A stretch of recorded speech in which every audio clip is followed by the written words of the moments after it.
Sonora FM.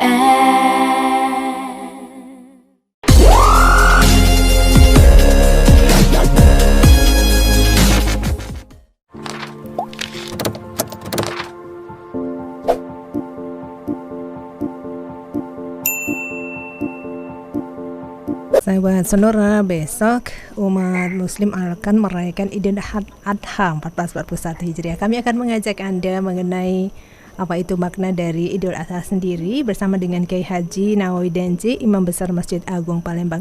Kiai, selamat siang. Siang, Assalamualaikum. Waalaikumsalam. Kiai, apa kabar siang hari ini, Kiai? Alhamdulillah sehat. Sehat. Baik, Kiai. Apa nih makna dari Idul Adha sendiri, Kiai? Para pendengar Radio Sonora ya, di mana saya berada. Alhamdulillah, satu hari menjelang kita melaksanakan Hari Idul Adha, kita melalui radio ini bahwa Aid itu artinya kembali, Aid itu artinya kurban. Jadi artinya Idul Adha itu kita kembali merayakan hari raya kurban. Jadi peristiwa kurban ini diambil dari kejadian keluarga Nabi Allah Ibrahim alaihissalam. Karena beliau yang sudah sepuh itu belum dapat anak, tapi begitu dapat anak, Nabi Ismail menjelang remaja ya diperintah untuk disembelih. Dalam surah As-Saffat itu dijelaskan seperti itu. Nah, tetapi ketika terjadi penyembelihan itu ya Allah melihatkan kekuasaannya. Ternyata yang dipotong itu adalah domba ya, bukan Nabi Allah Ismail alaihissalam. Jadi untuk memperingati itulah maka setiap tanggal 10 Dzulhijjah kita merayakan Hari Raya Idul Adha atau Hari Raya Kurban ya, Hari Raya Kurban. Nah, insya Allah besok akan dilaksanakan. Baik, untuk Hari Raya Kurban sendiri sebetulnya itu kan ada penyembelihan hewan kurban ya, Kiai ya.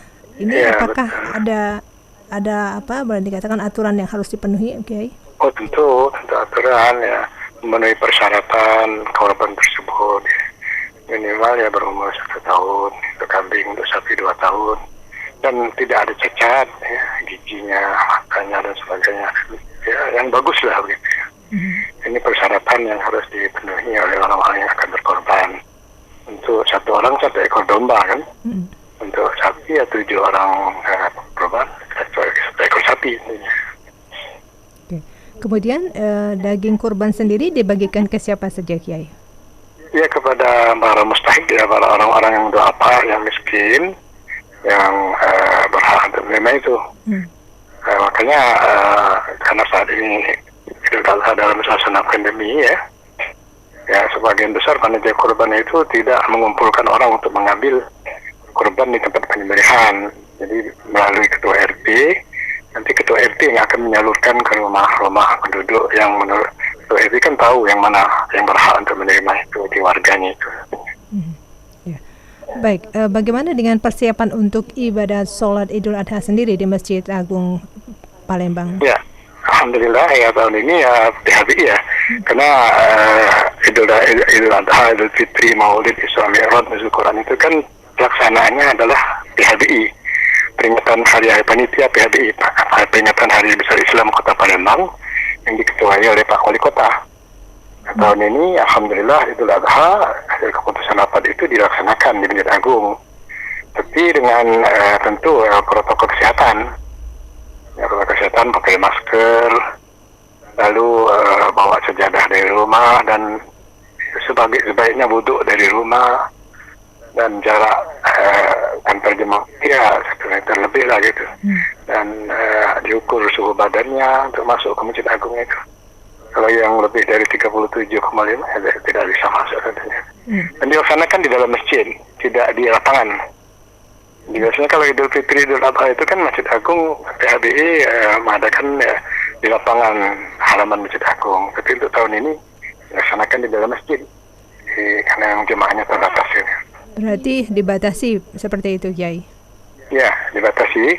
Karena himbauan dari Wali Kota, Kementerian Agama Kota, kemudian MUI Kota Palembang, baiknya masyarakat itu ya sholat di dekat-dekat rumahnya, dekat masjid, ada musola, dan di lapangan yang dekat rumahnya untuk mengantisipasi, menghindari penyebaran corona ini.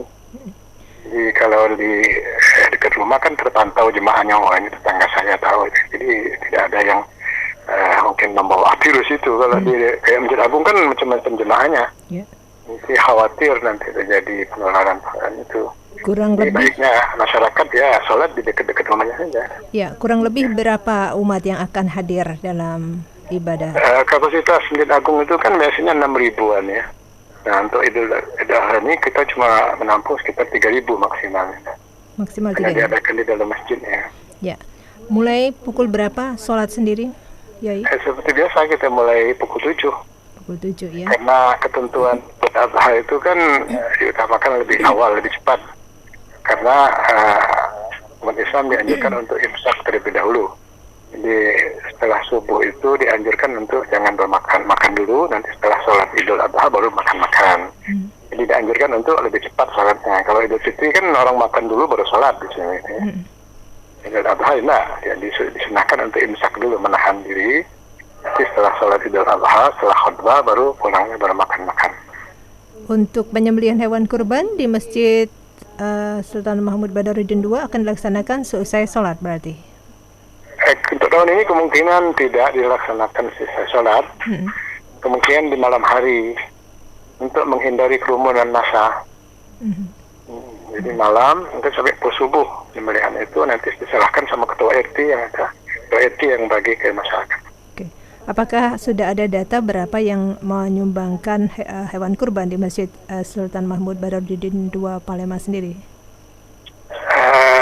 Data terakhir saya belum terima, tapi beberapa hari yang lalu kan dari Presiden, satu dari Pak Gubernur, dari Pak Wali Kota, itu yang biasanya tetap hanya untuk di Masjid Agung itu. Ya, berarti ini nanti daging kurban sendiri akan dibagikan ke masyarakat di sekitar Masjid Jaya Wikromo ini sendiri atau seperti apa? Ya, biasanya. Ya betul, ya melalui ketua RT. Ketua RT ya. Nanti ketua RT yang menyerahkan datanya berapa masyarakat yang butuh. Panitia langsung menyerahkan sejumlah itu, nanti Pak RT yang mengantarkan ke rumah-rumah masyarakat. Jadi masyarakat tidak usah berduyun-duyun ke Masjid Agung itu untuk ngambil kurban itu. Baik.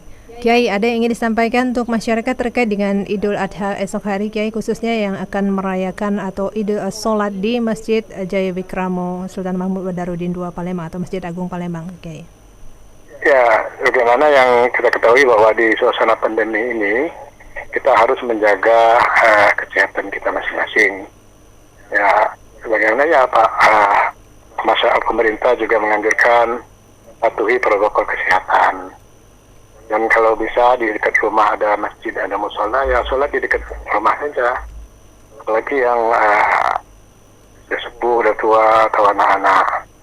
Jadi tidak usah ya ke Masjid Agung rame-rame, karena di Masjid Agung susah untuk memantaunya jemaahnya. Kalau dekat rumah, saya bisa tahu ini paman saya, keluarga dan sebagainya, dan itu tidak, insya Allah tidak akan terpapar virus ya. Jadi lebih hati-hati, lebih baik. Dan juga tetap mematuhi protokol kesehatan walaupun dekat rumah itu. Tetap pakai masker ya, tetap jaga jarak, tetap bawa sajadah dari rumah, berwuduk dari rumah ya, untuk antisipasinya. Baik. Kiai, terima kasih sudah berbagi informasi siang hari ini. Selamat bertugas ya Kiai ya. Terima kasih. Itu tadi Imam Besar Masjid Agung Palembang, Kiai Haji Nawidenci Imam. Beliau merupakan Imam Besar Masjid Sultan Mahmud Badarudin II Jaya Wikromo. Itu tadi informasinya. Kita akan lanjutkan kembali kebersamaan kita di acara Sonora Lifestyle. Sonora FM.